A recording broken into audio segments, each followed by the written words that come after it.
Salut mes amis, que Dieu vous bénisse pour ce moment, que je vais parler un peu de l'état spirituel de notre pays, la République démocratique du Congo.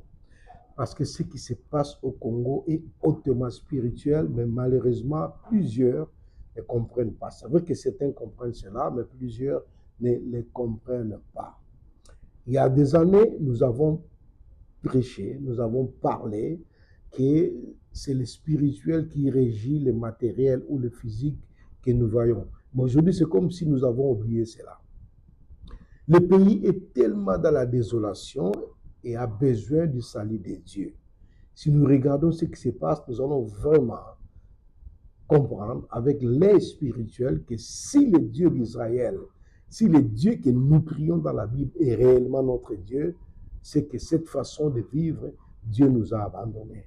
Quelque part, Dieu nous a abandonnés. Il y a des choses à dire là-dessus, mais j'aimerais juste nous encourager à prier et à revenir à Dieu.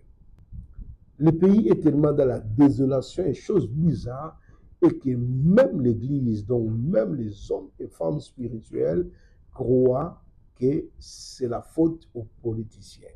C'est vrai qu'ils ont une grande partie des responsabilités, mais quand le spirituel est très fort, tout va suivre.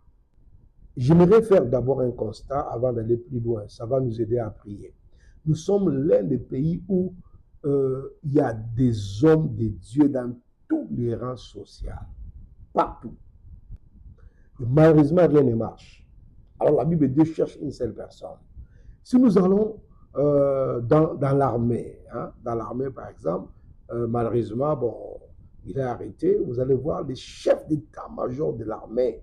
Il fut un pasteur. Quand je parle de pasteur ici, je dis pasteur titulaire d'une vision, d'une organisation et qui a une église qui a beaucoup de membres. Le général d'armée, pasteur. Si vous rentrez dans le gouvernement, vous allez trouver des ministres pasteurs qui ont des églises, qui conduisent, qui ont de l'influence. Une grande partie des députés, ce sont des pasteurs. Je dis vraiment des pasteurs qui ont des églises. À la présidence de la République, n'en parlons pas. Il y en a des pasteurs. Si vous rentrez dans la justice, vous verrez que les juges, les plus gradés des juges, sont des pasteurs qui ont des grandes églises. Vous allez trouver vraiment beaucoup de juges qui sont des pasteurs. Mais posons-nous la question pourquoi ça ne marche pas.